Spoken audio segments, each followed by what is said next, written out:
안녕하세요. 40 초반에 이제 막 이혼한 여성이에요.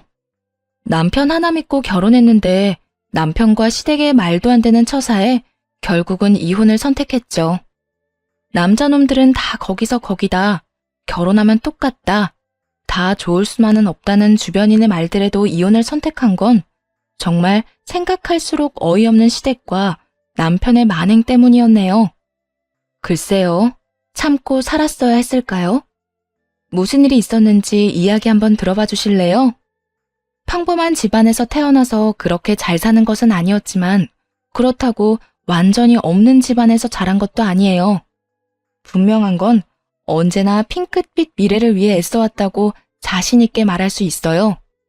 그런 노력 덕에 좋은 대학 그리고 좋은 직장에 갈 수 있었고 38, 그러니까 결혼할 때쯤에는 2억 정도를 모을 수 있었네요.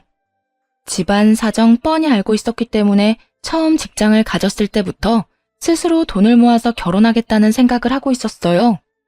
그렇게 3년을 사귀던 사람과 결혼을 하게 됐고요. 결혼식 비용과 집 비용까지 해서 2억이 조금 더 들었네요. 집을 살 때는 남편과 제가 2억씩 가져와서 총 4억으로 집을 구매했고요. 당연히 반반씩 내서 집을 샀으니 집은 공동 명의로 하게 됐죠. 저만의 집은 아니었지만 제 이름으로 된 집이 생겼다는 것만으로 행복하고 뿌듯한 기분이었네요. 지금까지 모아온 모든 돈을 집을 사는데 다 쏟아부었지만 전혀 아깝지 않은 기분이었죠. 하지만 생각과는 다르게 상황이 흘러갔어요. 결혼식 이후 최대한 아끼며 살았던 남편은 결혼 이후 씀씀이가 점점 커지더라고요. 결혼하면서 돈을 많이 썼으니 최대한 아껴서 다시 돈을 모을 생각을 하며 소비를 줄이고 있던 저와는 다르게 말이에요. 요즘 돈 많이 쓰는 거 아니야? 많이 쓰긴. 그냥 당신 덕분에 많이 아끼게 돼서 이제까지 참았던 소비를 좀 하는 것뿐이야. 걱정 마. 그 정도로 생각 없이 쓰진 않아. 호언장담하는 것을 보며 남편이 그간 돈을 많이 모아둬서 여윳돈이 좀 남았나 싶었어요. 게다가 결혼 전에 같이 허리띠를 바짝 졸라맸기 때문에 남편이 저러는 것도 이해는 할 수 있었죠. 무엇보다 한번 그렇게 주의를 주고 난 뒤부터 남편의 소비는 점점 줄기 시작했거든요. 그래서 다행이라고만 생각하고 있었는데 결혼한 지 2년 만에 문제가 발생했어요. 여보, 미안한데 이번 달 생활비는 못 줄 것 같아. 이번만 당신이 좀 어떻게 해주면 안 될까? 내가 해결할 수 있긴 한데 왜 돈이 모자라? 무슨 일 있어? 아무것도 아니야. 무슨 일은. 그냥 돈 쓸 일이 좀 생겨서. 남편을 더 추궁하려 했는데 다음 달 생활비는 제대로 주더군요. 그래서 추궁할 수가 없었어요. 너무 잔소리처럼 느껴질까 걱정도 됐고요. 그런데 얼마 못 가 남편이 다시 그러더군요. 여보, 혹시 이 집, 내 지분 담보로 돈 좀 빌릴 수 있을까? 주택을 담보로? 갑자기 무슨 일인데? 사실은 우리 본가에 돈 쓸 일이 생겨서 돈이 좀 필요하거든. 시댁에 돈이 필요하다니 순간 할 말이 없었어요. 하지만 상식적으로 5천만 원이 넘는 돈이 필요할 이유가 없잖아요. 지금 아프신 것도 아니고 이사를 해야 하는 것도 아니고 아무리 생각해봐도 그 돈이 필요할 일이 딱히 없더라고요. 혹시 무슨 일 때문에 필요한 거야? 어머님, 아버님 갑자기 어디 아프셔? 그런 건 아닌데. 남편이 연신 눈치를 보며 우물쭈물거리더라고요. 사실 우리 결혼한 뒤부터 우리 어머니가 가전이나 가구가 오래됐다고 좀 바꿔달라고 하는 바람에 이것저것 바꿔주느라 돈을 좀 썼어. 그 이야기를 듣는데 속으로 한숨이 푹 나왔어요.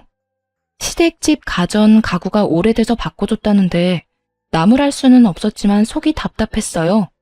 적당히 거절할 줄도 알아야 하는데 해달라는 대로 다 해준 모양이더라고요. 여태 아무 말 없이 그걸 다 해주고 있었던 남편을 보니 온갖 복합적인 생각이 다 들었네요. 서로 월급이 얼마인지는 알고 있었지만 돈을 합쳐서 관리하는 건 아니었거든요. 생활비 통장이 따로 있었고 거기에 얼마간의 돈을 넣어서 생활비를 해결했고 목돈 준비는 이제 슬슬 준비하려던 상황이었고요. 그러니 남편이 어느 정도로 돈을 쓰고 있었는지는 몰랐죠. 남편에게 물어보니 처음에는 현금이나 일시불을 통해서 충분히 감당됐었다고 하더라고요. 하지만 시간이 지날수록 점점 비싼 물건을 사달라고 해서 결국 할부를 하다가 이제는 감당이 안 되기 시작했다는군요. 사준 목록만 해도 어마어마했어요. 처음에는 전자레인지나 밥솥, 청소기 같은 소형 가전이었는데 시간이 지날수록 TV, 세탁기, 냉장고, 옷장 등 고가의 물건을 원하셨다고요. 게다가 다 멀쩡하게 작동하고 있는 물건들이었죠. 그렇게 오래 쓰지도 않은 가전과 가구들이더라고요. 그걸 지난 1년간 남편 혼자 부담했다고 생각하니 화가 났어요. 시모가 도대체 무슨 생각으로 이제 막 결혼한 아들에게 그런 걸 요구했는지도 이해할 수 없었고요. 하지만 갑자기 5천만 원이 필요한 이유는 따로 있더라고요. 이번에는 집 리모델링을 하고 싶다고 하셔서, 그리고 그 전까지 산 것들 때문에 할부나 카드 빚이 너무 많아. 그것도 갚아야 하고. 그래서 당신이 좀 도와주면 안 될까? 그 이야기를 듣는데 어이가 없어서 말이 안 나오더군요. 갑자기 리모델링이라뇨. 게다가 아들 돈으로요? 아니, 갑자기 무슨 리모델링이야? 어머님 집이 그렇게 낡은 것도 아닌데 이사한 지 5년 정도 되셨잖아. 그런데 갑자기 리모델링? 지금 사는 집 너무 구식이라고 하시네. 이사 온 날부터 바꾸고 싶었는데 금액이 너무 커서 못하셨거든. 그런데 내가 결혼하고 나서 나한테 그걸 부탁하시더라고. 아니, 어머님이 당신한테 돈 맡겨두셨어? 어떻게 이제 막 결혼해서 돈도 없는 아들한테 그렇게 큰 걸 해달라고 하시는 건데. 그러게, 미안해. 당신한테까지 알리고 싶지 않았는데. 리모델링은 아무래도 나 혼자 해결하기 힘들어서. 한숨부터 푹 내쉬었어요. 그리고 남편에게 말했죠. 일단 주택담보대출은 받아도 돼. 그걸로 카드랑 할부부터 갚고 나머지 리모델링 거는 어머님한테 내가 말할게. 이 말에 남편이 눈에 띄게 좋아하더라고요. 한 달에 한 번씩 양가 집에 가서 식사를 하는데 마침 그 주에 시댁을 가는 날이었어요. 주말에 시댁에 가서 맛있게 밥부터 먹고 시모에게 본론을 꺼냈죠. 어머님, 집 리모델링 하려고 생각하신다면서요? 그래, 처음 올 때부터 마음에 들지 않았는데 이번에 완전히 바꾸기로 했다. 그런데 저희가 지금은 돈이 많이 없어요. 그래서 리모델링은 저희가 못 도와드릴 것 같아요. 그리고 이제는 멀쩡한 가구 가전 바꾸려고 이 사람한테 말하지 마세요. 너는 애가 왜 그렇게 생각이 없어? 너 우리 집 꼴을 좀 봐라. 내가 그렇게 눈치를 줬는데도 알아채지도 못했잖니. 우리 집이 어렵게 사는 거 보면 도와줘야 하는 게 당연한 거 아니냐? 어떻게 니들끼리만 잘 살려고 하니? 어머님, 저희끼리 잘 살고 싶어도 지금 이 사람 어머님 과한 요구 때문에 하나도 못 모으고 쓰기만 하잖아요. 그런데도 저희가 잘 살고 있는 거예요? 카드 빚에 허덕이는데. 뭐? 너 설마 우리 아들이 돈 다 내도록 만든 거야? 저도 얼마 전에야 알았어요. 이 사람이 여태껏 저한테 말도 안 해줬으니까요. 아이고, 넌 도대체 시집 와서 도움되는 게 뭐야? 시댁이 이렇게 힘들어도 도와줄 생각도 안 하고 우리 아들한테 돈이나 쓰게 만들고. 마치 제가 돈을 냈어야 한다는 식으로 이야기를 하는 시모를 보며 어이없었어요. 게다가 이렇게 짜증내며 소리치는 것도 이해가 안 갔죠. 그리고 남편이 저한테 아무 말도 안 하는데 무슨 수로 이런 일을 알 수 있었겠어요? 시모가 직접 말해준 것도 아닌데 말이죠. 제가 몰랐는데 그걸 어떻게 막았겠어요? 만약에 알았다 하더라도 저는 절대로 이 리모델링 허락 안 해줬을 거예요. 그러니까 리모델링은 포기하세요. 차라리 나중에 이사하게 되시면 그때 리모델링 된 집으로 가시든가요. 강경하게 말하자 시모가 더 짜증을 냈어요. 네가 안 해준다고 해서 우리가 안 해야 하니? 내 아들은 네 남편이기도 하지만 내 자식이기도 해. 내 자식이 나한테 해준다는데 왜 네가 그걸 말린다고 난리야? 이 사람 지금도 카드빚 어마어마해요. 그리고 그 이유는 전부 어머님 때문이고요. 아니 그러니까 왜 우리 아들이 그걸 다 떠안는 건데? 너 말해봐라. 왜 네가 돈을 다 내는 거야? 엄마, 내가 엄마 아들이잖아요. 내가 아들인데 왜 그걸 남한테 떠넘겨요? 엄마, 그렇게 나 파렴치한 사람 만들지 말아요. 그렇다고 내가 안 해준 것도 아니잖아요. 남편이 시모에게 그렇게 이야기하자 시모는 어이가 없다는 듯 저와 남편을 번갈아가며 보더군요. 네가 이렇게 다 부담할 줄 알았으면 난 너한테 그런 거 해달라고 안 했을 거다. 너도 착해 빠져서 큰일이야. 이러다 며느리 치마폭에 쌓여서 굴러다닐까봐 걱정이네. 시모는 그렇게 막말을 하고는 홀라당 가게 밖으로 나가버리더라고요. 결국 그 뒤로 시모는 리모델링 이야기는 다시 꺼내지 않았고요. 다만 그 다음부터 저를 볼 때마다 못 잡아먹어 안달이 났을 뿐이죠. 남편이 제 편을 든 것이 그렇게 마음에 안 들었는지 잔소리 폭격이 시작됐거든요. 화장이 이게 뭐냐, 하고 다니는 꼴은 왜 그러냐 등이었죠. 결혼 전에는 한마디도 안 했으면서 말이에요. 그렇게 한번 부딪히고 나니 하나부터 열까지 제가 하는 모든 것들이 눈꼴 시리고 짜증난 모양이더라고요.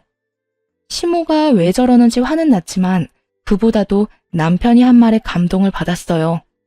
자기 부모를 자기가 책임지려는 그 모습에 말이에요. 뭉클한 기분이 들면서 결혼하기 잘했다는 생각이 들었네요. 다시 생각해보면 자기 돈으로 시댁에 다 퍼주려던 왕호구에 자기 부모밖에 모르는 인간일 뿐이었지만 그때는 그런 생각도 못했어요.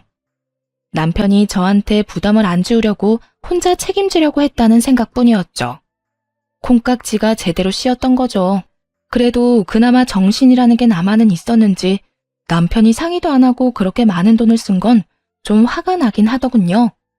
그래도 이해하려 했어요. 남편에게 2번 다시 시모의 그런 요구에 응해주지 말라고 단단히 일러뒀고요. 그래서 앞으로는 그런 일이 벌어지지 않을 거라고 내심 안일하게 생각했던 것 같아요. 그렇게 평화로운 시간이 흐르는 듯 했어요. 그런데 그런 평화는 얼마 가지 못했네요. 이번에는 이상한 요구를 저한테 하기 시작했거든요. 그날은 시모가 저희 집에 오는 날이었어요. 명절을 맞아 시부모가 식사도 함께하고 머물 겸 온 거였죠. 딱 필요한 가구와 가전만 들어와 있었던 상태라서 아직은 휑하고 삭막했던 상태일 때였어요. 너희 집 생각보다 괜찮구나. 이렇게 보니까 똑같은 평수라도 좀 더 커 보이고 인테리어도 잘 해놔서 따로 할 필요도 없겠고. 마치 집 보러 온 사람처럼 말하는 시모를 보며 의아했죠. 그런데 그 의아함이 경악으로 바뀌는 건 순식간이었어요. 시모가 남편을 향해 건넨 말이 그 원인이었네요. 이 집, 우리 집이랑 바꾸지 않을래? 아무리 봐도 이 집이 나하고 더 잘 맞는 것 같은데 우리 집이나 너희 집이나 가격은 비슷하니까 차액은 내가 메워줄게. 어때, 아들? 귀를 의심할 정도의 발언이었어요. 신혼집은 남편과 저 공동명의였잖아요. 그러면 저한테도 물어봐야 하는데 시모는 마치 남편에게 모든 결정권이 있다는 듯 남편에게만 물어보더군요. 그에 화가 나서 시모에게 말했어요. 어머님, 저희 이 집에 들어온 지 이제 3년 정도예요. 게다가 이 집 남편이랑 제 회사 거리까지 계산하고 결정한 집이고요. 인테리어며 장식이며 제가 다 했는데 안 돼요. 저는 그렇게는 못해요. 뭐가 문제야? 우리 집이랑 바꾼 다음에 그 집을 네 마음에 들게 네가 다시 꾸미면 되는 일 아니냐? 그게 그렇게 힘들 일이니? 하긴 시어머니를 길가에 돌멩이 취급하는 며느리니 내가 무슨 말을 해도 해주기 싫겠지. 무슨 말씀을 그렇게 하세요? 제가 언제 어머님을 그렇게 취급했다고 그러세요? 그리고 잘 살고 있는 아들 내외 쫓아내고 그 집에서 살고 싶다고 하는 게 시어머니가 하실 말씀이긴 해요? 내가 왜? 내가 너한테 못할 말이 어디 있어? 솔직히 내가 왜 너한테까지 허락을 구해야 하는지 모르겠다. 내가 너한테 물었니? 내 아들한테 물었지. 언쟁이 강해지고 목소리가 커지기 시작하자 남편이 저와 시모 사이를 중재하며 나섰어요. 엄마, 여보, 2사람 다 그만해요. 엄마는 나랑 같이 나가서 이야기하고 당신은 집에서 쉬고 있어. 내가 이야기하고 올 테니까. 야, 넌 저번부터 왜 마누라한테 아무 소리도 못해? 내가 과한 걸 요구하는 것도 아니잖아. 시집 오면서 도움되는 거 하나도 없는 네 아내, 뭐가 좋다고 끝까지 감싸고 돌아? 시모는 마지막까지 발악을 하며 남편에게 끌려 밖으로 나갔어요. 솔직히 시모의 이런 모습이 적지 않게 피곤했죠. 도대체 무슨 생각으로 잘 사는 아들 부부 집을 뺏으려고 하나 싶었거든요. 그래도 남편이 어련히 잘 알아서 하겠지 하며 한시름 놓고 있었는데 남편이 집에 돌아와 하는 말이 더 열받았네요. 여보, 내가 엄마랑 이야기해봤는데 우리 집 엄마네 집이랑 바꾸는 건 어때? 사실 엄마네 집도 이사한 지 그렇게 오래된 것도 아니고 집 자체는 그리 나쁘지 않으니까. 그리고 부모님이잖아. 우리가 양보하자, 응? 시모가 대체 어떤 말로 구슬렸는지 남편은 나갈 때와는 정반대로 시모의 편이 되어 있더군요. 당신, 시댁에서 당신 회사가 얼마나 오래 걸리는지 알고도 지금 그런 말 하는 거야? 완전 정반대라고, 정반대. 게다가 이 집은 내가 손수 꾸몄잖아. 이거 인테리어 하느라 내가 얼마나 고생했는지 봤으면서 지금 그런 말을 하는 거야? 난 싫어. 절대로 싫다고. 아무리 생각해도 그때 리모델링을 거절한 것이 원인 같더라고요. 그거 말고는 이렇게 아나무인으로 구는 이유가 없잖아요. 하고 싶었던 리모델링을 못하게 돼서 불만이 있다며 시위하는 거로만 보였어요. 딱 봐도 그에 대한 앙심으로 지금 이런 짓을 저지르는 거였죠. 게다가 시모도 시모였지만 남편도 너무하잖아요. 어떻게 그렇게 시모한테 휘둘릴 수가 있나요? 부모빚 자기가 갚는 거야 뭐라 안 하겠지만 집을 바꾸겠다는 건 전혀 다른 차원의 일이잖아요. 또 남편 혼자 사는 집도 아니고 저하고 공동명의로 산 집인데 혼자 저런 식으로 결론 내는 건 있을 수 없는 일이죠. 시모한테 홀라당 넘어가서는 집까지 양보하자는 말을 하는 남편에게 더 화가 나서 안 되겠다 싶었네요. 혼자 열폭하고 스트레스 받느니 도대체 뭐 때문에 이런 요구를 하는지 또 진짜 원하는 게 뭔지 확인하려고 시모를 찾아가기로 했죠. 그런데 또 기가 막힐 일이 하나 더 생겼어요. 시모가 저와는 만나주지 않겠다는 거예요. 자기는 저하고 할 말이 없다면서요. 아들하고 알아서 할 테니 저한테는 신경 끄라더군요. 정말 인내심의 한계를 시험하는 말들 뿐이었죠. 저하고 의견 조율 안 되면 그 집 절대 못 가지실 거예요. 어머님 이야기나 들어보고 결정하려고 했는데 아예 안 만나주시겠다면 더 이상 생각할 것도 없이 거절할게요. 그렇게 이야기하자 시모가 화를 내더군요. 네가 뭔데 내 말을 들어주고 말고야. 그리고 너 우리 아들이랑 결혼했다고 뭐라도 된 것처럼 떵떵거리는데 그게 언제까지 갈 것 같니? 그래, 좋다. 만나서 따져보자꾸나. 결국 시모의 분노를 끌어내서 만남의 자리를 마련했어요. 그 집을 시모 집과 바꾸겠다는 생각은 정말 눈꼽만큼도 없었어요. 그저 시모에게 더 단단히 일러두기 위해서 만나서 이야기하려고 했던 거죠. 시모와 오랜만에 마주보고 앉았는데 눈에 아주 냉기가 쌩쌩하더군요. 혹시 저희 집이랑 시댁집 바꾸고 싶다고 하신 거 제가 리모델링 해달라는 거 거절해서 그런 거예요? 내가 해달라고 했으면 이유가 있을 거라고 생각은 안 해봤니? 그런데 너는 그걸 그냥 단칼에 거절했잖아. 내가 너한테 좋은 마음 품는 게 더 이상하다고 생각은 안 하니? 리모델링 원하시는 건 좋은데 그걸 왜 아들한테 해달라고 하세요? 두 분이 돈 안 벌고 계시는 것도 아니고 이제 막 결혼해서 돈 없는 아들한테 그런 부담 지우고 싶으셨어요?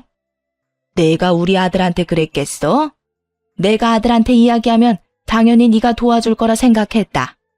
그런데 이게 뭐니? 내 아들이 빚을 다 지고 있다니. 넌 며느리가 돼서 도대체 하는 게 뭐야? 이럴 때 네 남편 도와서 시댁 집 좀 고쳐줘도 되는 거 아니야? 집이 수리가 필요한 것도 아니잖아요. 솔직히 어머님이 돈 들여서 하신다고 했으면 저희가 얼마라도 보태볼 수는 있었겠죠. 하지만 이미 다 계획해놓고 통보해서 너희는 돈만 내라. 그건 좀 아니잖아요. 저희한테 돈 맡겨놓으신 것도 아니면서. 돈을 맡겨놓은 건 아니라도 그 집에 내 아들 돈, 내 돈 들어간 건 맞잖아. 솔직히 말해볼까? 네 꼴 보기 싫어서라도 결단코 난 그 집에 들어가야겠다. 뭐가 그렇게 당당하니? 한 푼도 없이 시집 온 주제에. 시모가 왜 저런 말을 하는지 모르겠더라고요. 제가 시모와 이 정도로 척질 일이 있었나 싶었거든요. 게다가 결혼할 때 예단 예물은 서로 하지 않기로 해서 안 한 건데 그걸 가지고 한 푼도 없이 시집 왔다 어쩐다 이야기 듣는 건 너무 억울한 상황이었죠. 서로 흥분할 대로 흥분한 상황이었어요. 그래서 그 집 달라고 떼쓰신 거예요? 그런데 이걸 어째요? 저는 절대 줄 생각 없거든요. 목에 칼이 들어와도 그 집 못 내놔요. 그 집 들어가고 싶으시면 아들 이혼시킬 작정하셔야 할 거예요. 그렇게 강력하게 거절의 말을 건넸죠. 당연히 시모가 이쯤 되면 물러설 거라 생각했어요. 그런데 시모가 기가 찬 표정으로 콧방귀를 끼더군요. 그러더니 바로 자기 폰으로 전화를 걸더군요. 바로 제 남편이었죠. 그러면서 딱 그렇게 이야기하더군요. 하라면 내가 못할 줄 아니? 두고 봐라. 내가 이번에야말로 마음에 안 드는 며느리 딱 잘라버릴 거니까. 작정한 듯 말하는 시모를 보며 저야말로 어이없었죠. 그리고 당연히 남편을 믿고 있었어요. 남편이 제 편을 들어주겠지 했죠. 예, 너 네 마누라랑 이혼해라. 저 싸가지 없는 년이 나한테 와서 뭐라는 줄 알아? 너희 신혼집 너랑 이혼시키면 준다더라. 어디서 저런 게 굴러들어와서 집안을 박살을 내놔? 당장 이혼하고 갈라서. 저런 것보다 훨씬 좋은 여자 세상에 많아.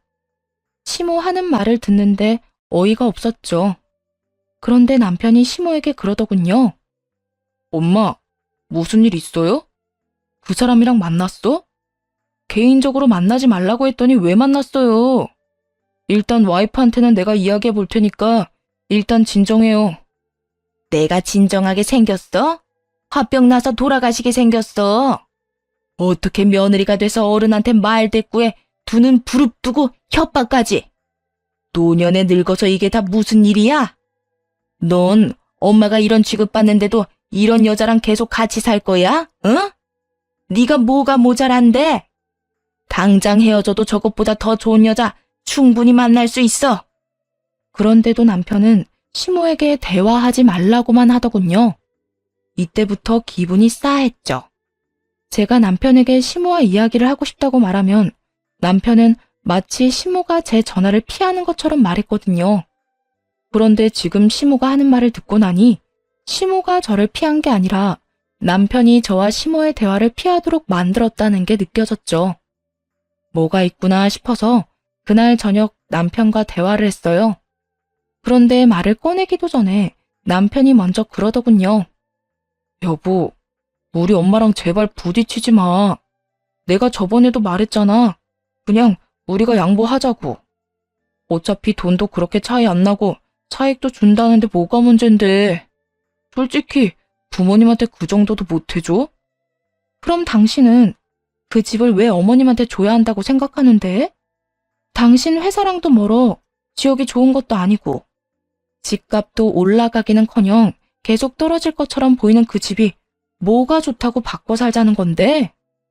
어차피 바꾼다 한들 부모님 돌아가시면 우리 거잖아.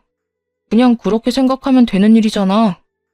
그리고 넌 어떻게 사람이 배려심이 없어? 내가 이렇게까지 져주면서 들어가면 생각이라도 해줘야지. 우리 엄마 찾아가서 그렇게 화낼 일이었어? 내가 어이가 없으니까 하는 말이잖아.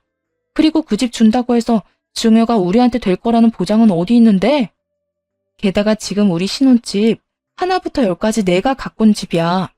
이미 정이 가득 들었다고. 넌 지금 어머님 편만 들고 있잖아.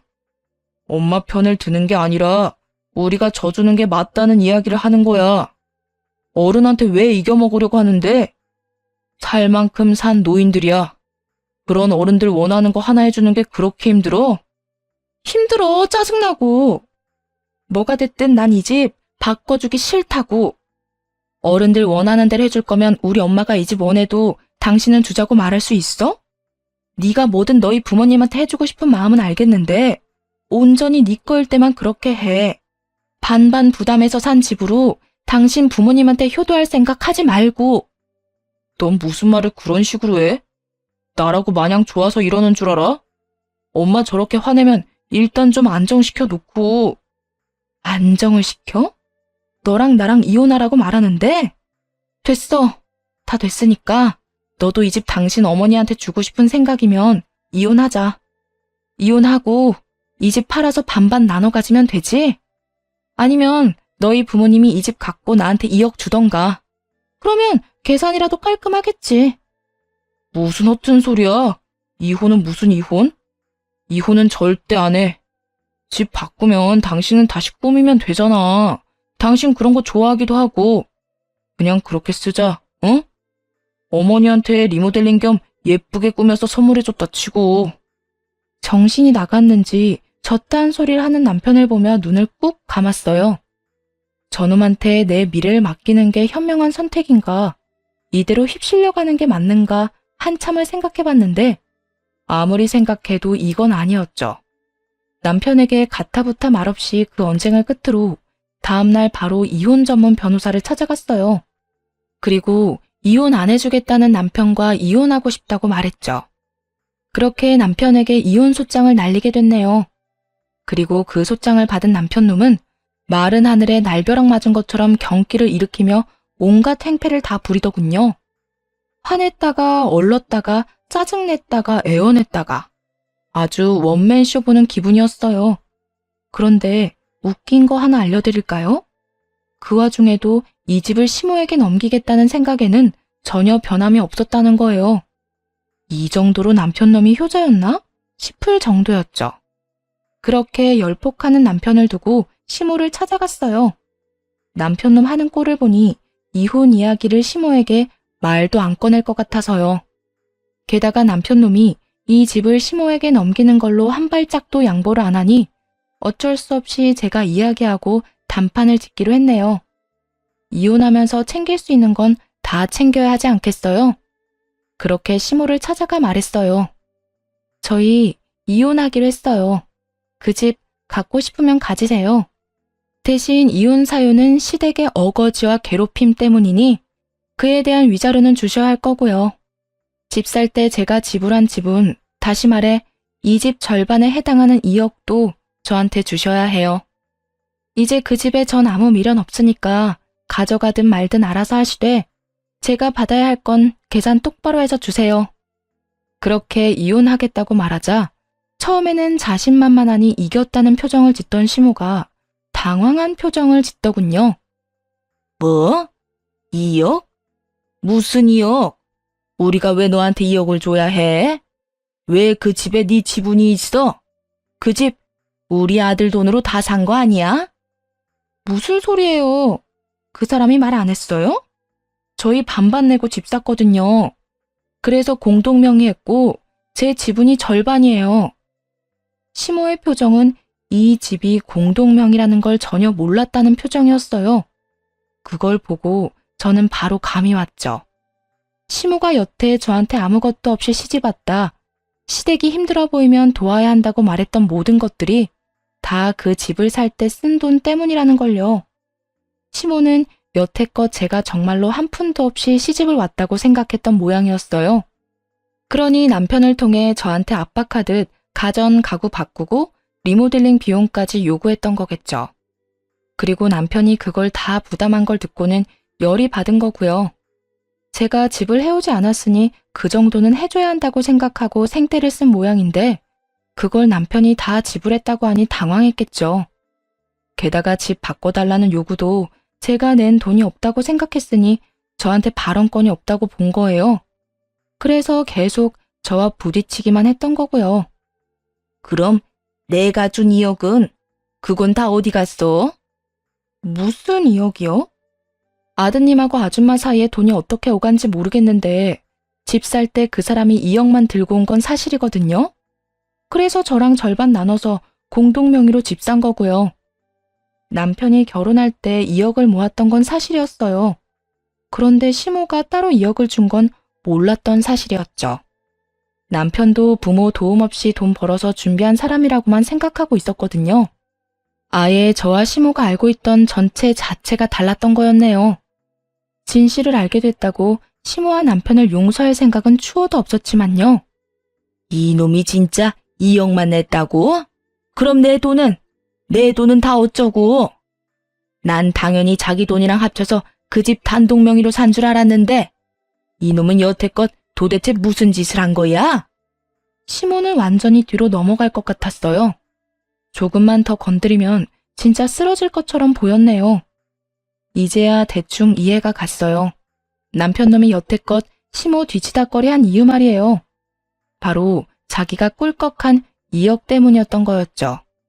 시모는 자기 아들이 집을 해왔으니 며느리인 저한테 뭐라도 요구하려고 돈 내라고 한 거였고, 남편놈은 그 이야기를 하려면 자기가 2억을 어디다 썼는지 알려야 하니 말도 못하고 자기 선에서 해결하려다가 결국 이렇게 펑 터진 거였네요. 이게 다 중간에서 저와 시모를 둘 다 속인 남편 탓인 거죠. 물론 남편 탓이 컸다 하더라도 저를 괴롭히고 어이없는 요구를 한 시모가 잘못하지 않은 건 아니죠. 결론은 둘 다 똑같이 멍청하고 저열한 인간들이었다는 점이죠. 모르죠. 그 인간이 어떤 짓을 한 건지. 근데 이미 저는 남편한테 이혼 소장 날렸고 이혼은 정해진 순서거든요. 제 돈 2억은 누가 내놓든지 내놔야 될 거예요. 이혼 판결 나면 어떻게든 줘야 하겠지만. 이렇게 말하자 시모는 순식간에 태세를 전환해 부드러운 목소리로 말했어요. 아가, 내가 이 일에 대해 좀 알아봐야겠는데 시간을 조금만 줄 수 있겠니? 집을 달라고 한 건 진짜 일부러 그런 거 아니야. 그 집 달라고 안 할 테니까, 응? 나는 몰랐어. 우리 아들이 집 살 때 돈 다 낸 줄 알고. 그러니까 이혼은 없던 일로 해줄 수 있니? 없던 일로 하기엔 피차 너무 멀리 온 것 같은데요. 갈 때까지 갔고 서로 상처받을 만큼 상처받았으니 이쯤에서 그냥 영 끊고 남으로 돌아가는 게 맞는 것 같아요. 이혼 번복 없을 거예요. 알고 나니 더 정 떨어지는데 무슨. 그놈은 여태 좋은 남편, 좋은 아들 흉내내더니 본성 터진 거 보니 이혼 이야기 잘 꺼냈다 싶네요. 시모가 어떻게 나오든 자리를 박차고 일어섰어요. 이제야 시모는 제 손을 붙잡으며 애원하듯 쳐다보더군요. 저는 그 손을 탁 치웠어요. 둘 사이에 무슨 일이 있었는지 모르겠지만 알아서 잘 푸시고 돈도 둘이서 알아서 해결 보세요. 앞으로 볼 일 없었으면 좋겠네요. 그렇게 시모에게 야멸차게 말하고 나왔는데 시모가 뒤에서 허둥대는 게 느껴지더군요. 상황이 어떻게 됐는지 확인하려고 자기 아들에게 전화하려는 것 같더라고요. 잠깐만 기다려봐. 우리 아들 불러서 이야기해보자. 응? 이렇게 우리끼리 이야기하고 끝내지 말고. 그 말에 남편과도 담판이 필요하다는 생각이 들었어요. 삼자 대면으로 만나서 이야기하면 잘잘못을 더 명확히 가릴 수 있을 테니 남편을 만나기로 했죠. 남편이 가게로 오고 저와 시모가 같이 앉아있는 걸 보더니 아주 당황한 듯 물었어요. 두 사람이 무슨 일로? 너, 내가 준 2억은 어쨌어? 그걸로 집 살 때 보탠 거 아니었어? 너 나한테는 집 살 때 다 보태서 샀다며. 그래서 난 여태까지 너희 신혼집이 네 단독 명의인 줄 알았다. 그런데 알고 보니 너 2억만 했다며? 이게 다 무슨 일이야? 엄마, 그게... 남편은 안절부절 못하며 저와 시모의 눈치를 보더니 그 자리에 털썩 무릎을 꿇고 싹싹 빌었어요. 여보, 난 상황이 진짜 이렇게 될 줄 몰랐어. 나쁜 생각으로 그런 거 절대 아니야. 당신이 2억 가지고 온다니까 나는 엄마한테 받은 돈으로 집 사면 될 거라고 생각했고 남은 돈은 놔뒀다가 목돈 필요할 때 쓰려고 했지. 정말이야. 남편이 저한테 싹싹 빌었어요. 하지만 저한테만 빌어서 될 일은 아니었죠. 시모는 눈이 시뻘겋게 실핏줄이 다 터져서는 자기 아들을 잡아먹을 것처럼 쳐다보고 있었거든요. 그런데 왜 이렇게 된 거야? 내 2억으로는 집 샀다고 치고 그럼 네가 모았던 2억은 어디다 다 갖다 썼는데? 결혼하면서 사고 싶었던 것들 좀 샀고 나머지는 엄마가 바꿔달라는 가전이랑 가구 사는데 다 들어갔잖아. 솔직히 엄마는 나한테 따질 상황은 아니지. 빌빌대던 남편은 시모에게는 도리어 화를 내며 짜증을 팍 냈어요. 내가 잘못하긴 했는데 엄마도 너무한 거 아니야? 이제 막 결혼한 아들한테 그런 거 해달라고 하면 어떻게 하자는 건데? 그나마 그 돈이라도 있었으니 엄마가 해달라는 대로 해준 거야. 그 돈 나한테 쓴 것보다 엄마한테 쓴 게 더 많거든? 뭐? 아이고 내 머리야. 이 정신 나간 아들론 좀 보게. 그럼 2억 중에 얼마나 남은 거야? 나한테 해주고 남은 돈 있을 거 아니야? 내가 차랑 시계랑 또 바꿔야 하는 것들 사느라 한 7천만 원 정도 쓰고 엄마가 해달라는 거 다 해주다 보니 1억 넘게 들었고.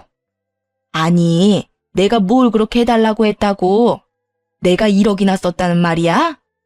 엄마, 무조건 최고급으로 해달라면서. 침대, 소파, 옷장에 싱크대까지 싹 다 바꿨잖아. 게다가 그뿐인 줄 알아? TV부터 세탁기, 건조대, 냉장고 안 바꾼 게 없어. 그거 하나당 얼만지 알고는 있어? 엄마가 지금 쓰고 있는 4인용 소파만 해도 500만 원이 넘어. 엄마가 해달라는 거 해주는데 돈이 엄청 많이 들었거든? 남편 말을 들으니 참 어이가 없었죠. 아무리 그 돈이 시모 돈이라고 해도 시모가 해달라는 대로 다 최고급으로 사주면 나만 하질 않잖아요. 게다가 한두 개 바꾼 것도 아니고 세간살이를 거의 다 고급품으로 바꿨으니 1억이 나올 만도 하죠. 어쩐지 시댁에 가겠다고 했을 때 남편이 뜯어말리던 이유가 그거였어요. 아마 시모가 아들이 사줬다는 말을 할까봐 걱정한 거죠. 물론 시모는 그게 며느리 통장에서 나왔다고 생각하고 있었겠지만요. 그럼 남은 3천만 원은 어쨌냐? 그거라도 내놔. 내 돈 돌려받아야겠어. 제가 알기로 남편에게 남은 돈은 없었어요. 오히려 빚을 냈으니 아예 그 돈도 다 쓴 거겠죠. 그런데도 시모에게는 돈이 남은 것처럼 말했나 보더군요. 그러면 자기가 한 잘못이 조금이라도 덜어질 거라 생각했나 봐요. 그건 사람들 만나면서 다 썼고. 그래서 한 푼도 없다는 뜻이야? 2억이 그 큰 돈이 2년 만에 홀라당 날아갔다고? 미쳤어. 도대체 그 큰 돈을 어떻게 그렇게 다 써? 엄마 때문이라고 했잖아. 비싸고 좋은 것만 요구할 땐 언제고 이제 와서 왜 엄마 잘못은 없는 것처럼 말하는데? 야 이놈아, 내가 그게 내 돈인 줄 알았으면 그렇게 해달라고 했겠어? 다 네 마누라 돈으로 낸다고 생각하고 무조건 비싸고 좋은 걸로 해달라고 했지. 그 돈이 내 돈인 줄 어떻게 알았겠냐고. 알았으면 절대로 펑펑 쓸 일 없었을 거다. 시모 이야기에 어이가 없더군요. 제가 시집 오면서 돈 한 푼 안 갖고 와서 괘씸한 마음에 남편을 통해 제 돈을 뜯으려고 했다는 그 생각 자체가 너무나 쪼잔하고 비겁하잖아요. 그 전엔 시모가 남편에게 당했다는 생각에 불쌍하다는 생각이 아주 조금 들기도 했었는데 이 이야기를 들으며 그 생각이 순식간에 날아가 버리더군요. 시모 딴에는 자기 생각이 참 좋았다고 생각했겠죠. 집 살 때 도움도 안 된 며느리를 뜯어먹으려는 계획이 잘 통했다고요. 그걸로 열심히 집도 예쁘고 화려한 물건들로 다 새로 바꿨잖아요. 얼마나 기분이 좋았겠어요? 그게 원래 자기 돈이었다는 걸 알기 전까진 말이죠. 자신이 아무 생각 없이 사치스럽게 펑펑 쓰던 돈이 결국 시모는 자신의 돈이었다는 걸 깨닫고 가슴을 치더군요. 내가 알아서 한다고 했는데 엄마가 나서는 바람에 지금 이게 뭐야? 나는 와이프랑 이혼당하게 생겼고 이 집까지 잃게 생겼다고. 그게 내 잘못이야? 그럼 미리 말하지 그랬어. 네가 그 집이 공동명의라는 것만 미리 말해줬어도 내가 며느리한테 이렇게 난리칠 일이 있었겠냐고. 알면 2억 어디 갔냐고 돌려달라고 난리쳤겠지. 줬다 뺏는 건 좀 아니잖아. 당연히 돌려달라고 했겠지. 그 돈이 그냥 돈이야? 이 엄마 아빠가 평생 모은 돈에 우리 집 담보로 1억 빌린 돈이야. 그걸 너한테 줬는데 네가 은혜를 원수로 갚아? 네가 내 뱃속에서 나온 친아들이 맞으면 이럴 수는 없지. 시모와 남편은 둘이서 열심히 싸우더군요. 저를 앞에 두고 말이죠. 뭐 저야 이제 이런 일과는 관련 없는 사람이니까요. 제 돈만 받고 이혼하면 끝이니 더 듣고 있을 필요도 없었어요. 그래서 흥분한 남편과 시모에게 말했어요. 두 사람 일은 알아서 하세요. 이혼은 무조건 할 거니까 돈 어떻게 구할 건지 상의들 하시고요. 자기 꾀에 자기가 넘어간 시모와 전 남편은 한숨을 푹 쉬더군요.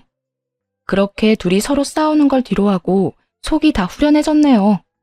이제 제 길을 갈 일만 남았으니까요. 하긴 모든 것이 다 드러난 상황에서 저더러 이 결혼을 유지해달라는 것만큼 염치 없는 일이 또 어딨겠어요. 며느리 골수 빼먹으려던 시모나 그런 시모 속여서 시모 돈으로 열심히 사치나 일삼던 남편 놈이나 저한테 면목 없기로는 마찬가지인 상황이었으니까요. 그렇게 저희 부부는 이혼 판결이 났고 완전히 갈라섰어요. 혼인 기간이 길지 않아 가져온 만큼 다시 가져가게 됐고 큰 금액은 아니지만 남편에게 위자료를 받게 됐고요. 아무래도 이혼의 큰 사유가 시댁과 남편의 사치 때문이라 남편은 제게 2억하고도 조금 넘는 돈을 줘야 했네요. 그래서 그 신혼집은 이혼하면서 결국 팔 수밖에 없었죠. 남편이 자기 이름으로 대출받은 5천만 원은 집을 팔면서 은행에 자동으로 상환됐으니 전 남편에게 남은 돈은 1억 정도뿐이었겠네요. 그마저도 시모가 자기 돈 2억 갚으라며 닥달하는 바람에 결국 그 1억마저도 다 뺏겨버렸다고 하더라고요. 그렇게 빈털터리가 된 전 남편은 갈 곳이 없으니 결국 시댁으로 들어갔다고 들었어요. 전 시모가 자기 아들 볼 때마다 욕을 하며 돈을 달라고 빚쟁이처럼 굴어대니 사람이 아주 진이 다 빨렸는지 늙어가고 있더라고요. 시모는 아들놈에게 받은 돈 1억으로 시댁집을 담보로 빌린 빚부터 갚았다고 해요. 그걸 갚아야 이자가 안 나가니까 그렇게 했겠죠. 그걸 갚고 나니 나머지 1억 생각이 안 날 수가 없었겠죠. 집에 있는 아들놈한테 아주 닥달을 했나 보더라고요. 전 남편 친구 와이프한테 사정을 들었는데 참 딱하더군요. 전 남편이 쉬는 날 또는 저녁 시간에 일하고 집에 돌아와서 쉬려고만 하면 아주 득달같이 달려와서 쓴소리를 했답니다. 지금 쉴 틈이 어딨냐고 당장 가서 일이라도 해서 내 돈 1억 갚을 생각이나 하라고요. 배달이든 택배든 뭘 해서라도 갚으라고 아주 난리도 아니었대요. 결국 전 남편 놈은 그런 자기 엄마 등살을 이기지 못해 시댁에서 나와서 월세방을 빌려서 살고 있다고 하더군요. 전 남편 놈이 결혼 후 1, 2년 동안 씀씀이가 엄청 커졌었잖아요. 차도 좋은 거, 시계도 비싼 거, 정장이나 구두 같은 것도 비싼 걸로만 사서 쓰면서 이제는 중저가 브랜드는 눈에 차지도 않은 모양이더라고요. 뭐 씀씀이가 커지면 다시 돌아가는 게 거의 불가능하긴 하죠. 사람이 가지고 있던 그 과시욕과 자존심이 그걸 방해하니까요. 당장 돈이 없으니 어쩔 수 없이 그것들을 하나 둘씩 팔고 결국 빈털터리가 됐다고 하더라고요. 하기야 그걸 팔아도 비싼 거 처먹고 비싼 돈 들어가는 취미 활동을 하니 당연히 돈이 술술 빠져나갈 수밖에요. 돈을 아끼고 예전처럼 돌아갔다면 건실한 생활을 할 수도 있었을 텐데 그 사람에게 그런 생각 따위는 추호도 없었던 모양이에요. 어때요? 이 정도면 제가 이혼할 만한 충분한 사유가 됐나요? 사람이 항상 똑같을 수는 없겠지만 저렇게 타락해버리면 다시 돌아오는 게 힘들다는 걸 알았네요. 전 남편은 시모에게 받은 돈을 숨겨두고 혼자 흥청망청 쓰며 시모와 저를 기만했죠. 전 시모는 며느리 돈이라고 생각해서 흥청망청 사치 부리다가 결국 자기 돈은 모두 잃고 억울한 마음으로 아들을 욕하고 원망하며 살게 됐죠. 이런 사람들과 함께 살아갈 수 있었겠어요? 이런 사실을 모두 알고도 이들을 용서하고 함께 할 수 있으면 그게 천사도 아니고 폭우일 뿐이죠. 게다가 이혼 후에 그 행보를 좀 보세요. 이 사람들이 자기 잘못을 뉘우치고 서로 힘을 모아 잃어버린 것들을 되찾고자 힘썼다면 아마 씁쓸한 마음도 들었을 거예요. 변할 수 있는 사람들을 놓쳤다고 생각하면서요. 그렇지만 그들의 모습은 정말 처참하기 그지없잖아요. 다 잃고도 서로 탓만하며 끝없는 욕심만 부리고 있으니 솔직히 이런 전 남편과 시모 모습을 보니 이혼하기 정말 잘했다는 생각만 들더라고요. 그리고 속이 후련했어요. 저런 인간들이랑 이제는 완전 남이라는 것이요. 글 읽으시는 분들도 아니다 싶을 때는 빨리 떠나세요. 잘못된 선택은 착한 사람을 호구로 만들거든요. 긴 글 읽어주셔서 감사합니다.